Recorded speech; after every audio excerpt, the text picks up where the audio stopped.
Maybe you've got contract negotiations coming up. Management took quite a bit away from us in the last contract. Or you're fighting to save jobs. How are you going to stop an international corporation? And you're trying to get other members involved in the fight. But most workers aren't born union activists, and many don't think their participation makes much difference. Sometimes trying to get people involved in participating in union activities is tough. When we first started, we only had something like 18 or 19 members that showed up. You're the Teamster, you take care of it. That was their attitude.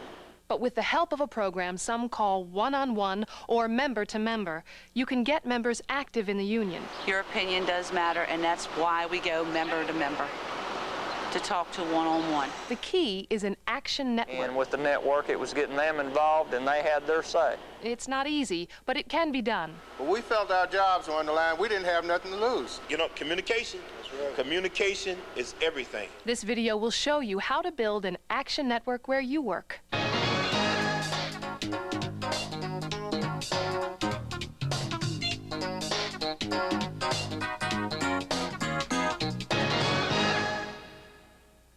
The Action Network lets us communicate quickly with our members.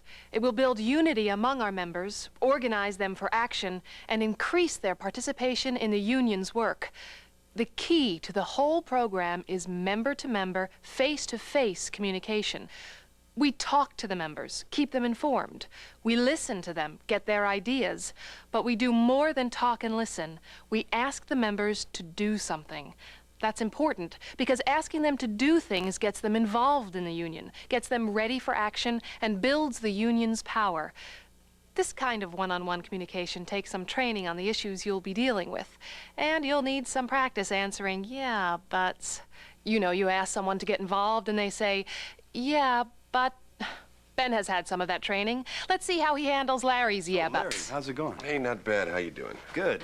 Good. Listen, I missed you at the last union meeting. I thought you said you were going to come. Yeah, it's always the same people doing the talking. And they're always talking about stuff that doesn't matter to me. But contract negotiations begin soon. You care about that, don't you? Well, sure. I'd like to keep management from screwing us. Good. Because they want to cut our health plan. And I know you care about that. Well, yeah, I hurt my back last year. Well, there's something you can do about it. We're going to be wearing these stickers every Thursday. I don't want to be hanging out there on my own, you know, the only one wearing one of these things. We already have half the shift on board. Yeah, what about Ken Ripley? He asked for 2 of them. One for his shirt, one for his jacket. So, my old friend Ripley decided to take a stand, huh? Yep. So how about it? All right, give me a couple. I'll think about it. I'm not going to hand them out just yet. If you're definitely going to wear them, I will give you as many stickers as you need Thursday first thing. Okay, I'm in. You can count on me wearing 3 of them. One on my shirt, one on my hat, and one on my lunchbox. That'll be one more than Ripley. Good. Thanks. All right, take it easy. See you Thursday.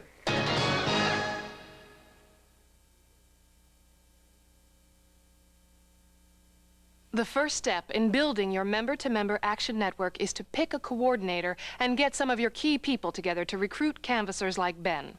These could be stewards and other members who know how to get things done. Jerry is the overall coordinator of this action network. He recently learned about member-to-member networks at the International Union's Teamster Leadership Academy. The coordinator can be a local officer or a business agent, a chief steward, anyone the elected leadership chooses. You'll also need coordinators for each large workplace. Now, I've asked Denise here to be coordinator for the Fulton Street location, where you all work. I've already had meetings like this with people at the Central and East Side locations, and I've had a meeting with Denise and the coordinators for those other work locations. Coordinators should be people who work well with others and can run an operation like the Action Network. They should not be people on your contract negotiating committee. They won't have the time. Now, the third part of the network is canvassers. These could be shop stewards, but rank-and-file members should also be recruited, because we'll need one for about every 5 to 10 members. And we need to cover every group in every department and every shift. And we need to cover part-timers as well as full-timers. What do canvassers do? Well, it's their responsibility to contact about 5 to 10 members face-to-face, one-on-one, to give them information about contract negotiations, for example, or to alert them to an action or a meeting, or to find out what's on their minds. Once the network is set up, communication runs both ways, and it can happen quickly. It's a nice charge, Jerry, but who's going to be the canvassers? Well, when do we start figuring that out? Let's map out Fulton Street. Well, there's the inside area, there's the drivers. And there's the office, that's it. Okay. Now, we'll need a canvasser for every 5 to 10 members in each department. How many inside people are there? About 16 or 17 on my shift, and there's a night shift too. That's a smaller crew, maybe 7. All right, so we'll need 1 canvasser for the night shift and 2 for the day. Who can canvass the day shift? How about me and Juan? He's a strong union member, and we've got a lot of Spanish speakers on my shift. Between Juan and me, we can cover everyone. Okay. All right. Now, your first job is going to be to ask Juan to be a canvasser with you. Now, what about the night shift? Who can we get there? It's a much smaller shift. Why can't Juan and I cover it? Because you don't work that shift. And you need time to talk to each member in your area one-on-one. In person. Right. That's what makes the network work. Real discussions, member to member. Well, how about Teresa Wilson? She works the night shift. I think she'd do it. Does the people on that shift respect her? Yeah, they go to her for advice. Okay. Denise, it's up to you to recruit her. Okay. Now, who can we get to be the canvasser in the office area? We don't really have any strong people in the office. They weren't happy with our last contract. Well, I could do it.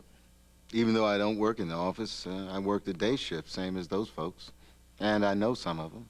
Yeah, but how would you talk to them one-on-one? I carpool with 3 of them. That covers almost half. Well, that's okay for now, but I want you to work yourself out of this job. What do you mean? I want you to look for a good person in that department who can take over for you. It's better to have someone who works in the department, who's there every day. Makes sense. Okay? Now, how many drivers have we got? 10, 12. I think we've got another problem there. The drivers work staggered shifts. 3 or 4 report 1 hour, or 3 or 4 the next. That's right. I don't know how you can cover them one-on-one. They're never together in one place at one time. They don't eat lunch together like the inside people. They're out on the road. One of the ways other locals have handled this is by telephone, or with over-the-road drivers, CB radios. I thought you said the whole point was to contact each person face-to-face. Well, that's what works best. But if you can't do that, telephone is still one-on-one. Well, if the phone will work, we should get Frank Bennings. I mean, he's always calling people to get them to do stuff. Softball games, Boy Scouts, you know. Okay. All right, Ben, you recruit him. Now let's take a look at this. Is there any group that's been left out?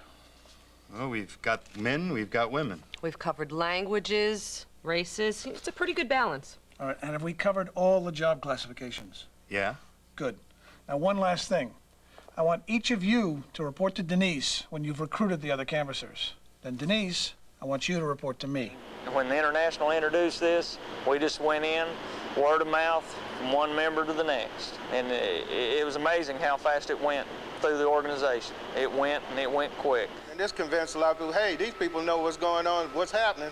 We gained more membership then. Yeah. And we had more troops. When we had more troops, we took more action. With the flyers that the memberships put in the vehicles, they was scattered throughout the parking lot. Management couldn't miss it.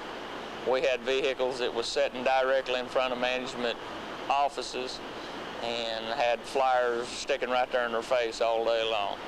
And I felt great about it. It really made me feel good.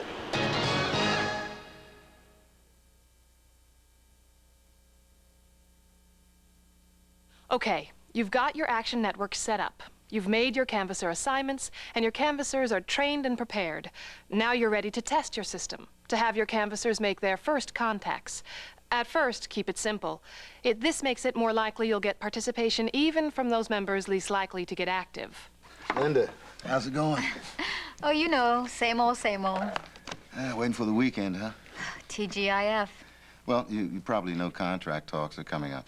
Yeah, so I've heard. And we are anxious to keep everyone posted, so I'm checking with everyone in the office to make sure the union has their correct address and phone number. Is this right for you? Yeah, that's it. Good. Do you have another minute? I'd like to ask you to do a little something else for me. And what's that? The negotiating committee wants your thoughts on the contract, what the problems are, how we can improve things. That's why the Action Network wants you to fill out this survey. Oh. Well, can I take it home? I'd rather you do it now and get it over with. It's short. And you may have some questions I can answer right now. It'll just take a minute. Okay. Got a pen? Yeah. In the past, they hadn't been asked, so they took a large interest when we started passing the survey sheets. They took a large interest, and they would come to you, you know, and, well, how do I need to write this down? You know, I've got the, I just tell them, look, just write it down the way that you feel. We got to know what you want, not what the company wants, what you want. Every time you use the Action Network, you'll be testing it. How many people completed the survey? If you didn't get a lot of participation, you'd better find out where your network is weak and deal with those problems. Are there members who say they'll participate and then don't? Are some of your canvassers not really talking to every member, not getting the kind of commitment to action that you need? So, build your system, test it, then move on to more challenging actions.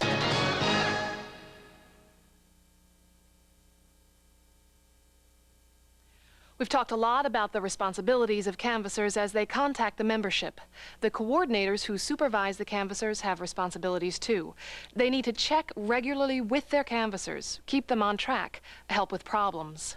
Thursday is sticker day at Fulton Street. Are your people ready, Ben? My people are solid. What do you mean solid? They said they'd do it.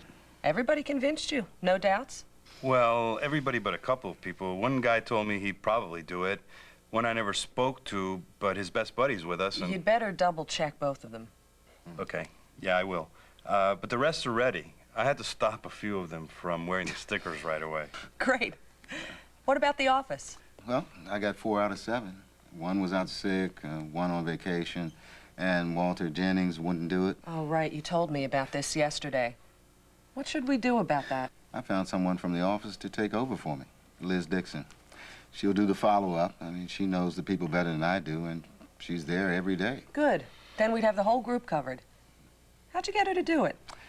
I convinced her that the best way to make sure people in the office get a say in bargaining is to get involved.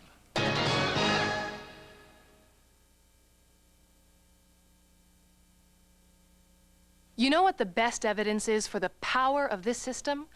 Employers use it against us. They do. Yeah, the supervisors tend to corner you one-on-one. They want to know what your feelings are on a subject, how you feel about certain things. Some of them conduct their own surveys of employee attitudes before negotiations and use the results to undermine the union's negotiating position. That's why we've got to develop our own one-on-one, member-to-member network to keep member support. And to actively involve them in the process, to let them know that this is their contract. They need to fight for it. Our Action Network isn't limited to contract negotiations.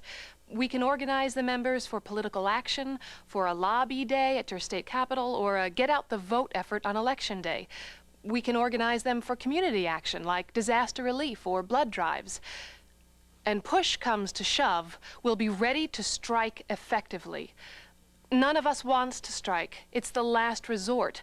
But it's more likely we can avoid a strike if we show the boss that we're organized and united. That's exactly what the Member-to-Member Action Network does. The final outcome, the superintendent's gone and we're still here. And as a result of the outcome, our members feel great about it. Right now they see a future. They see that they will have a future and they will be able to keep their jobs. I've been a steward for 15 years. Right at 15 years.